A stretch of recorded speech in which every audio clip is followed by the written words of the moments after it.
Morning, Sundial. Good morning, Fick. What day are we on? Day 7. All right, it's Thursday, and this is day 7.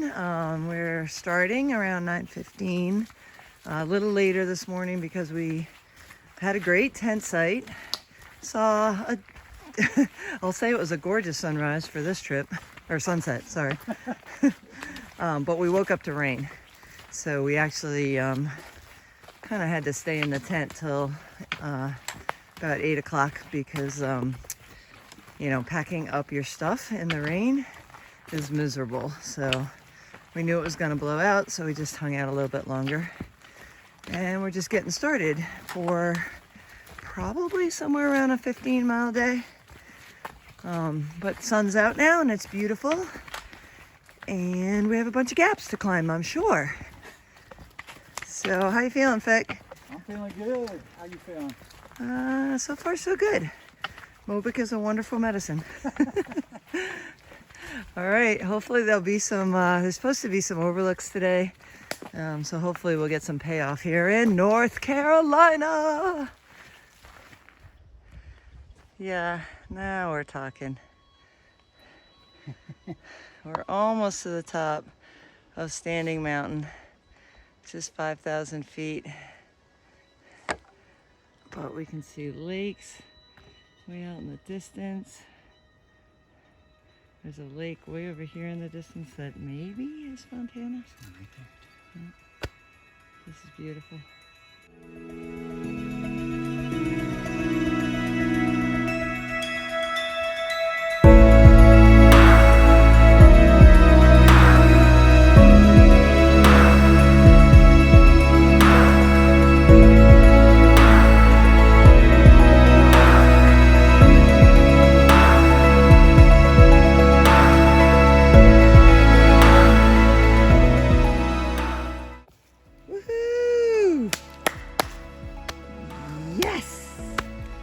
So this is Beach Gap, which on the AT is mile 90.5, I think.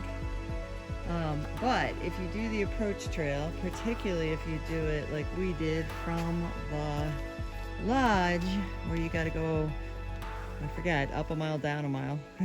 We've already done 10. So this is our 100-mile marker officially for the weekend, for the week, weekend. But not yet on the AT. We got 10 miles to go to Albert Mtn for the official 100-mile marker. But this is still a place to celebrate. So, way to go, Fick. Way to go, Sundial. Love you. Love you too. Good stuff.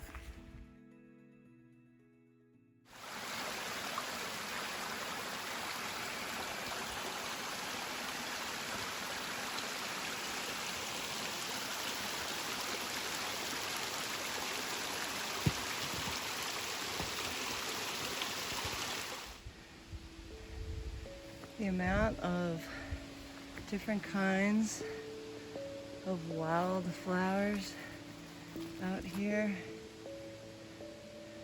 is just amazing. We say it every time we come out here, but we definitely need to learn more about the different kinds of flowers we encounter. There's like 5 or 6 different kinds. Oh, and now we got some berries in here. Very cool. Wow. We just came out of, I think, Culver Gap. Gaps in North Carolina mean a lot different than in Georgia. In Georgia, they meant go down a big hill, immediately go through the gap and go up, immediately go up a big hill. And no view. In Carolina, you go down to the gap, but it's a lot more gradual. And then you get to the top of the gap and you get this. And this isn't even what Gut Hook says the view is, so we're gonna walk another 0.7. So we are around mile 14.3 for the day. And a little spur trail led to this. Beautiful.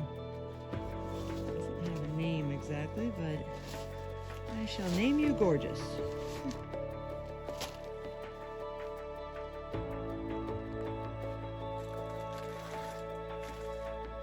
Alright, so we're entering Betty's Creek Gap, and we've been told on Gut Hook not to camp here. And we don't know if this is for the bear or for the hikers. So we're just entering the gap. I'm not gonna lie, knowing that there's a bear here who has multiple times gotten into somebody's food. They said he's a very smart bear. He knows how to get around a bear hang. So I have been kind of on high alert, and we've been hiking rather fast. So no sign of Smokey as yet. So we're now in the gap and heading out the other side. I actually haven't even seen, except maybe one site, anywhere to camp as yet, so wouldn't be a problem anyway. All right, so this hike is so epic that they named a gap after him. Hop on in there, Mooney. Woo, hit your gap. I'm in my gap. You're in my gap. That doesn't sound right. I made it through Betty's Creek Gap with, no issues and no bear sightings, because we're pretty sure bear don't even exist on the AT. Now we just went through Mooney Gap, who's being a dick and making us climb.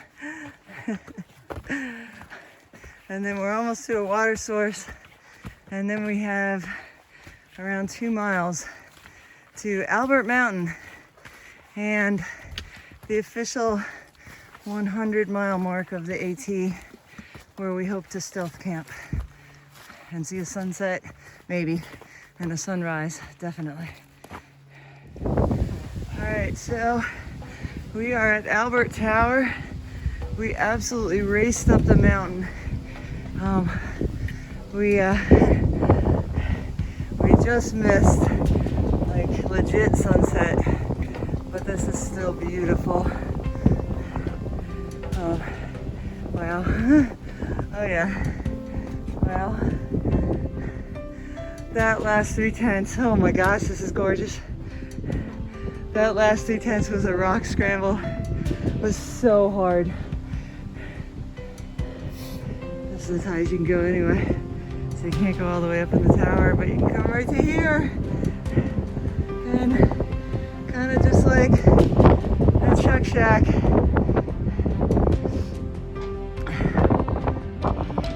But here you can camp for the night.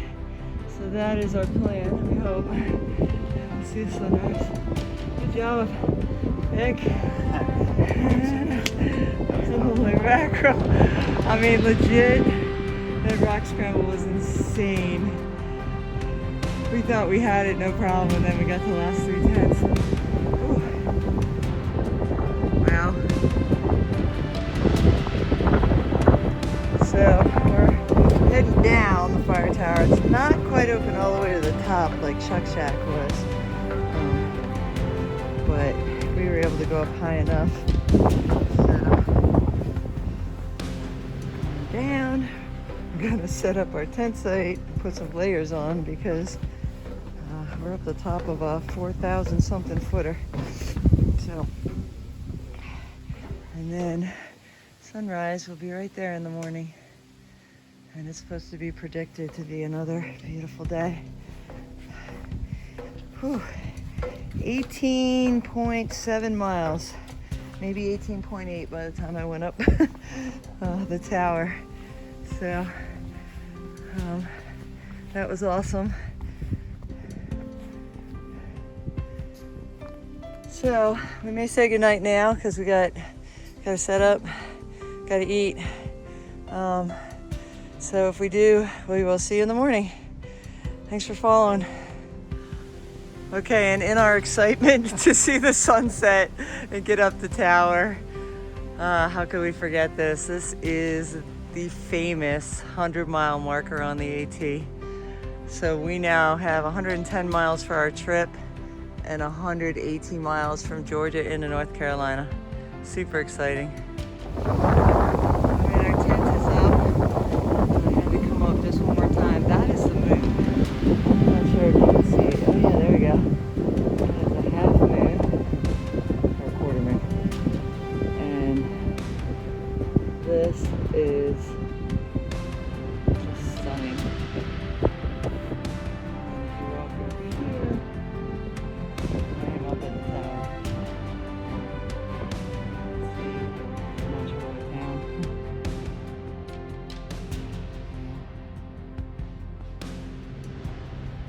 There is a guide in the morning. I'm gonna look and see if I can tell what town that is. But Shuck Shack was beautiful. This is just as beautiful, and this is 100 miles. We got here right at sunset. Wow. Good night, Mr. Man.